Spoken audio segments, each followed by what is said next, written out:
U.S. President-elect Donald Trump has been announcing his cabinet nominations as he charts his return to office in January. The dizzying speed of the picks has given Trump's second term in office a bracing start. Some of the choices appear so outlandish to some observers that they will have trouble getting confirmed by the Senate. So what exactly is Trump's aim in nominating them? Is he bluffing or daring the establishment to try to block him?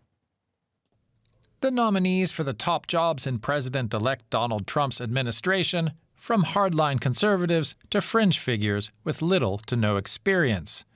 Trump plans to stock his cabinet above all with loyalists. Those loyalists can be divided into establishment figures and people who seem headed for trouble in getting confirmed or running their departments. The establishment is a short list. It includes Secretary of State nominee Marco Rubio, a three-term U.S. Senator who's a senior member of the Intelligence and Foreign Relations Committees. He's a hardliner on immigration and China.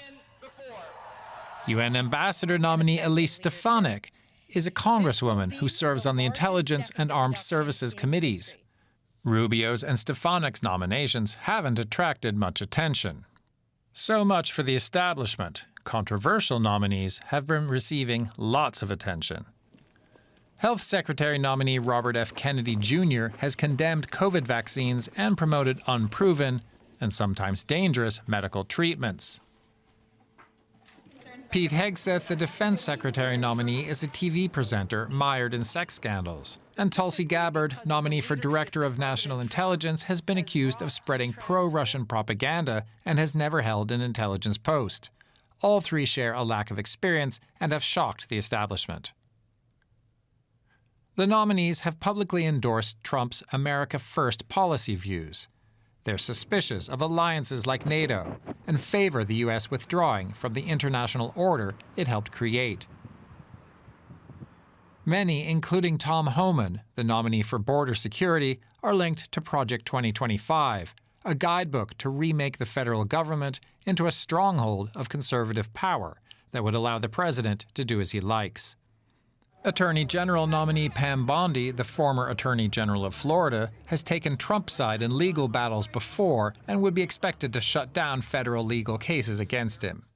But Senate confirmation may be a major hurdle for the more controversial nominees. Republicans have the majority in the chamber, but moderate Republicans could still block nominations. Trump has a fix for that: recess appointments, working around the Senate by appointing his nominees when the Senate is closed for business. He could even theoretically try to order the Senate to close so he could confirm appointments himself, though this could create a constitutional crisis if the Senate refuses. Then there's the case of Elon Musk, the world's richest man, whom Trump has said will head a commission on government efficiency. That could create a massive conflict of interest.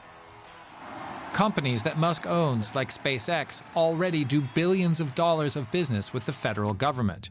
He could redirect even more spending his way. Musk also plays an unofficial advisory role with Trump, spending weeks at his Florida compound and joining phone calls with foreign leaders. What the most controversial nominees bring, in addition to loyalty, is the promise of conflict and drama. Two things Trump has proven himself a master at exploiting for his own political benefit. With me in the studio now is our reporter and U.S. expert, Michelle Stockman.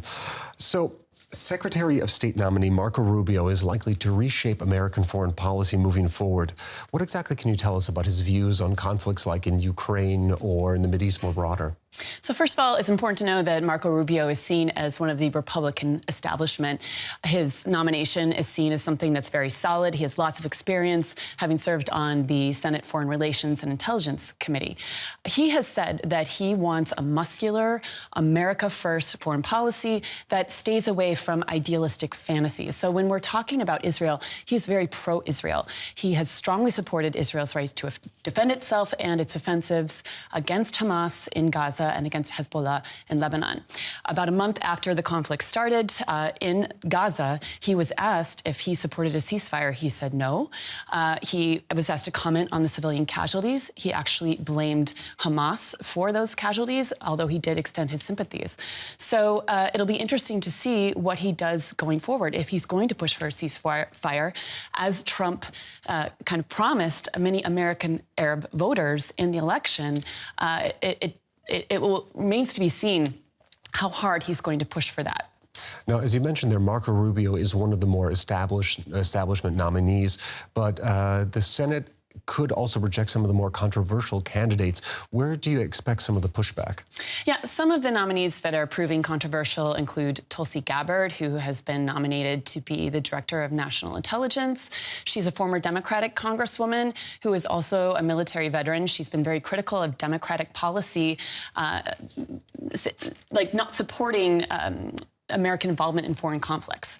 And she has switched to the Republican Party, but she has no experience in the intelligence community, has held no intelligence positions, as opposed to her predecessor, Avril Gaines, who worked for many years in the intelligence community. She's also parroted Russian conspiracy theories against Ukraine after the war began there. So she's seen as definitely someone who may not be qualified for that position by many moderate Republicans. Another person who could be seen as controversial is Pete Hegseth, who has been nominated for the defense secretary position. He's a former Fox News news host. He also served in the military, and he used that platform to really go against what he calls woke generals in the military who are trying to promote equity and equality and diversity above and beyond making America a strong fighting force.